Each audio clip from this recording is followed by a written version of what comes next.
If you're on a weight loss journey and you're worried about losing muscle along the way, this video is for you. Today we're going all in on the evidence and strategies for fat loss without sacrificing your hard-earned muscle. By the end of this video, you'll know exactly how to keep your muscle while getting leaner, and more importantly, how to do it without turning your life upside down. Grab your coffee, your protein shake, or whatever fuels you, and let's get into it. If you're new here, my name is Adam. I'm a certified and registered performance nutritionist and online coach. I have been at this for the last 20 years, and for the last decade, I have helped men and women like you build muscle and lose fat. If you're a subscriber, welcome back. When you're in a calorie deficit, eating fewer calories than your body needs, your body has to make up the energy shortfall somewhere. Ideally, it burns fat, but if you're not careful, it might start breaking down muscle too. Muscle is energy intensive to maintain, and your body is always trying to be efficient. It would rather hold on to fat as a long-term energy reserve. Think of fat as your body's rainy day fund and muscle as a luxury subscription it's willing to cancel first. A loss of strength can contribute towards muscle loss. This will usually mean there's less of a stimulus for muscle growth. Combine that with an increased rate of muscle breakdown, and that's not a favorable situation. So now I'm going to give you 6 simple steps that can make sure you're preventing muscle loss while losing fat. Progressive strength training or resistance training is the number one thing you can do to preserve your muscle while losing fat. Without it, your body assumes you don't need your muscle and will prioritize getting rid of it during a calorie deficit. Your focus needs to be at the very least maintaining strength levels and increasing them if you can. No, you don't need to go for higher reps in an effort to sweat more and burn more calories. This can actually work against you, especially if you increase the reps to the point where you actually lower the amount of tension on the muscles through lighter weights. The signal for them to grow will be weaker. Throughout this process, your ultimate goal is to try and build muscle. That likely won't leave you out of breath and sweating unless it's a really hot gym or it's leg day. Compound movements should be the foundation of your workouts, like 70 to 80% of the time. No, compounds are not limited to barbell squats, deadlifts, or bench presses. I have put a comprehensive list on the screen for you to play around with. The reason compounds are so effective is they target multiple muscle groups, so they are just generally efficient. Then you can do isolation exercises like curls, tricep extensions, or lateral raises to ensure all muscle groups are targeted effectively. You want to aim for weights that challenge you without sacrificing form. A good rule of thumb is to work in a 6 to 15 rep range for most exercises. If the last 2 reps of a set aren't making you question your life choices, you're probably not lifting heavy enough or with enough intensity. You want to stop most sets 1 to 2 reps away from failure, the point where you could not do another rep. This is likely going to stimulate muscle growth more. A good sign you're close to failure is when the last few reps significantly slow down, no matter how hard you push. Personally, I wouldn't recommend increasing your training volume. I also wouldn't recommend dropping it. You need the best possible muscle growth stimulus, but at the same time, you don't want to increase recovery demands. If you increase volume, you could also potentially increase your chances of getting injured. I also wouldn't recommend changing any exercises unless you need to, or you hit a strength plateau. Even then, you can try lowering the rep range before taking the exercise out. When it comes to frequency, this depends on what you're doing now. I recommend 2 to 3 sessions a week as the minimum to maintain muscle. If you're serious about preserving muscle, aim for 4 to 5 sessions a week. And don't forget to progressively overload. Add weight or reps over time to keep challenging your muscles. At least maintaining your strength for as long as possible is the single best thing you can do to preserve muscle when dieting. And remember to track your workouts to make sure you're actually progressing. Sure, towards the end of a diet, you may see a slight drop off in strength, but that will likely bounce back when you finish your dieting phase and go into maintenance or a surplus. Remember, you don't need a workout split with a fancy name. No split is inherently the best. Just make sure you're hitting the necessary parameters which I discussed in a recent video in more detail. You can give that a watch after. Protein isn't just important when you're dieting, it's critical. Especially when you're trying to preserve muscle mass, your body relies on protein to repair and rebuild muscle tissue. And during a calorie deficit, you may need a bit more to offset the risk of muscle breakdown. You've probably heard various numbers thrown around, and there are a mixture of recommendations.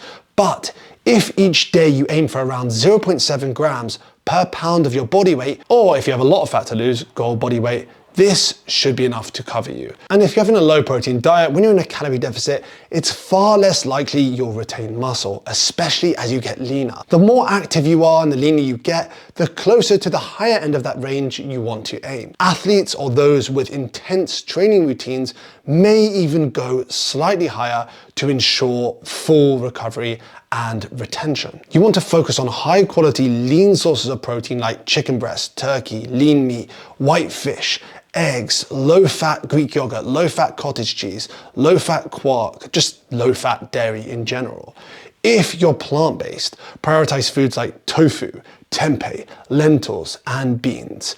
And of course, protein powders are a great option, especially when you're short on time or you need to supplement your intake. While you can get good results eating all your protein in one meal, it's likely that distributing your protein over, let's say, 2 to 4 meals is going to be more effective. It will also be easier to digest too. If you're a fan of fasting, consider adding a protein shake or two during your fasting window to hit your daily target. Then it becomes more like a protein sparing modified fast. Yes, of course, it technically breaks your fast, but it's worth it to preserve your muscle mass. I personally recommend aiming for 30 to 50 grams per meal, ideally spread across 3 to 4 different meals and, well, I'd say snacks throughout the day. Calorie deficits are the cornerstone of fat loss, but too much of a deficit can actually backfire. Cut calories too aggressively and you risk losing muscle, feeling drained and hitting a plateau sooner. To most of my clients, I recommend a slightly more aggressive yet sustainable deficit to allow for any deviations and miscalculations. I usually recommend 20%, but anywhere between 15 to 20% should suffice. On the lower end if you're around 20 to 25% body fat, and the higher end if you're around 25% plus. Remember, all calorie calculations are just an estimate and you may need to adjust based on your progress. First, figure out your maintenance calories using an online calculator like the one I'm using here. Remember to factor in your physical activity levels as this will make a difference. Then multiply this by either 0.85 or 0.8. For example, if your maintenance calories come out at 2,500, aim for 2,000 to 2,125 calories a day. Do not let an app like MyFitnessPal add in extra calories that are burnt. Turn that setting off. If you can't, just ignore it. I suggest tracking all your calories and protein closely. An often quoted paper by Eric Helms and colleagues recommends targeting a weight loss of 0.5 to 1% of your current body weight per week to ensure muscle retention. To stay on top of things, I recommend weighing yourself daily and taking a weekly average. You can use an app like Happy Scale. If after 14 days you're not trending down, lower your calories by a further 5%. For the first 2 to 4 weeks, you may lose more like 1.5% of your body weight per week. Then as you get deeper into the diet and you get leaner, closer to 0.5% of your body weight per week. Of course, you can still do this on a low carb diet. Some people prefer to. In my experience, it's a fair bit more challenging. Carbs are your primary source of energy during workouts, especially as you get even leaner. They are also anti-catabolic, which means they can actually help prevent muscle breakdown. Let's not forget, they also taste great and they're pretty difficult to avoid. Cutting them out entirely can leave you feeling sluggish and reduce your performance in the gym, especially during later sets. If your performance dips by a fair bit, you're more likely to lose muscle. I want you to stick to nutrient-dense foods most of the time, like potatoes, whole grains, fruits, and vegetables to support your energy needs. Yes, cardio can be a helpful tool for fat loss, but overdoing it can mean that your recovery is taxed. Then you're not able to recover as well between sessions and strength may be impacted, especially if you're doing cardio on the same days as your strength training. Some people will tell you to do high intensity interval training, but I find that doing HIIT can actually be extra tiring and interfere with recovery. So I recommend walking, aiming for 8 to 12,000 steps daily. And if you can't hit this goal, throw in like 1 to 2 sessions of like low to moderate intensity cardio into the mix. I like rowing, like elliptical and stuff like that. Based on the research we have available, I suggest if you're doing an extra cardio session, do them on days you're not doing strength training. As some of you may know, I got to 5% body fat with walking as my only form of cardio. You can walk anywhere, it's extremely low impact, and it won't impact your performance.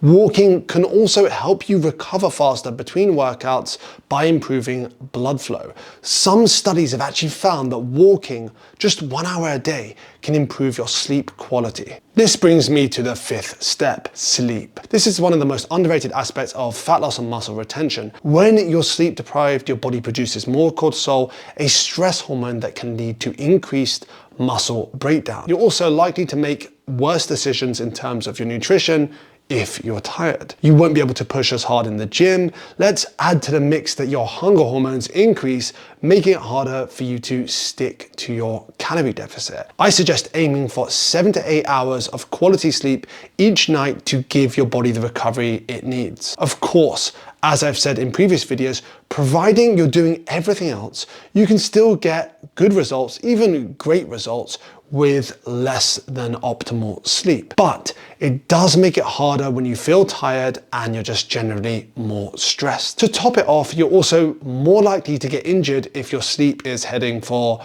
the 5 hours a night mark. On screen are my top tips when it comes to getting a good night's sleep. This section is always short. Supplements aren't a replacement for proper nutrition and training, but they can help fill in the gaps. You don't need supplements, but here are a few that may actually help you. Protein powder, a quick and easy way to hit your protein target, especially when you're on the go.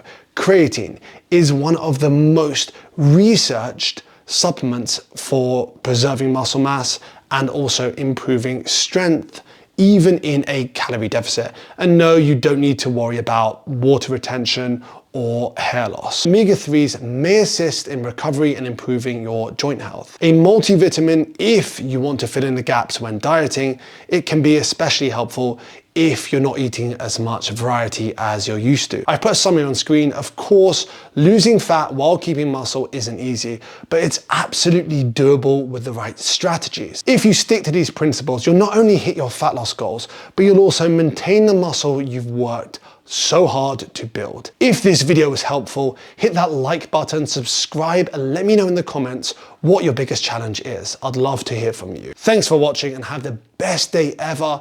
We'll talk soon.